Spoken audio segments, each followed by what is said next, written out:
Bonjour, ici c'est Steve Kaufmann. Je vais vous parler aujourd'hui de l'apprentissage de la grammaire. Comment on apprend les règles de grammaire, de mon avis. Et si vous aimez mes vidéos, veuillez, s'il vous plaît, vous abonner, subscribe, je ne sais pas comment vous dites ça en français. Bon, moi, j'apprends le grec. Et le grec, pour moi, ça serait ma 17e langue. Et j'apprends le grec surtout en écoutant et en lisant beaucoup, mais en lisant des petites histoires, des contes où il y a beaucoup de répétitions, qui ne sont pas très difficiles et où on utilise surtout les verbes les plus communs, les plus fréquemment utilisés de la langue. Et comme ça, je m'habitue à la langue, j'obtiens, disons, une expérience avec la langue. Et puis maintenant, avec des centaines et des centaines d'heures d'écoute et de lecture, je commence à m'intéresser un peu plus, un peu davantage à la grammaire. Donc, j'ai un petit bouquin de grammaire et que je lis. Et je le lis, et maintenant, puisque j'ai tellement d'expérience avec la langue, je comprends plus ou moins les explications. Parce que ça se réfère à des choses, des phénomènes que j'ai pu observer dans la langue pendant toute l'écoute et la lecture que j'ai faite.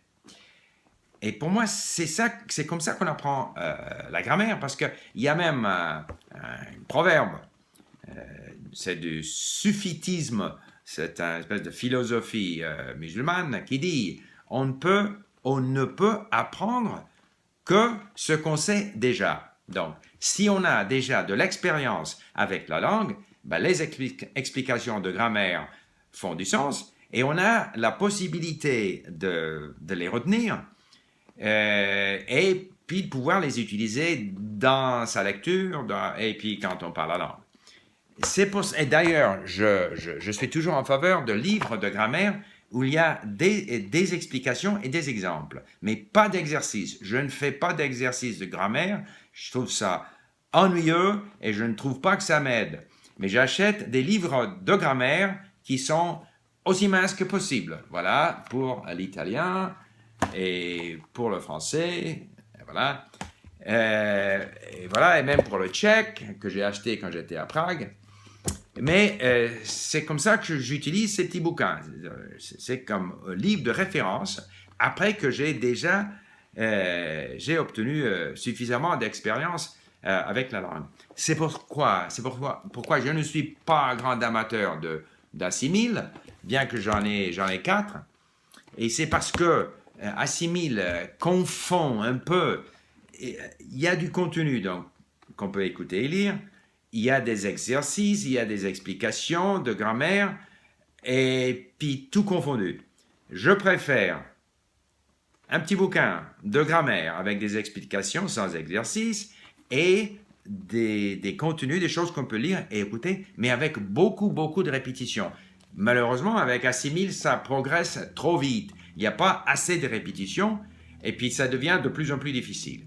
Moi, je préfère, au début, et c'est comme ce que j'ai fait avec le grec, on a ces petites histoires, ces petits contes avec beaucoup de répétitions que j'écoute. Et dans chaque histoire, il y a 3 sections. Donc l'histoire, puis ensuite l'histoire racontée d'un autre point de vue. Donc je, ensuite lui, enfin ensuite des questions. Et toujours on reprend les mêmes termes et puis les mêmes formes grammaticales. Et ça me permet comment dirais-je, de me former une idée de comment fonctionne la langue avant que je me lance dans des choses plus difficiles. Bon, ça, combiné avec donc un petit livre de grammaire, pour moi, c'est la façon qu'on apprend la grammaire. On s'expose à la langue, on prend de l'expérience avec la langue, et par la suite, on va chercher les explications pour des phénomènes qu'on a déjà su. Voilà.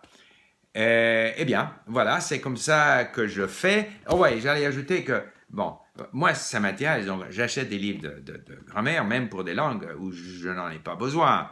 Mais pour l'anglais, quand je lis les explications de grammaire pour la langue anglaise, puisque je connais la langue anglaise bien mieux que n'importe quelle autre langue, je trouve que toutes les explications sont superflues et pas nécessaires. C'est des explications de phénomènes que je connais tellement bien, d'une façon expérientielle, pour ainsi dire, que je n'ai pas besoin d'explication. Ça serait comme une explication pour dire vous allez vous mouiller si vous sortez dans la pluie sans parapluie. Pas besoin. Donc, mieux on connaît la langue, moins on a besoin d'explications de grammaire. Sauf que peut-être quand il y a des points particuliers là où on a une idée un peu floue, ben là on peut même aller chercher ça avec Google. Voilà, c'est ce que je voulais dire en français, résumer un peu ce que j'ai dit tout à l'heure là en anglais.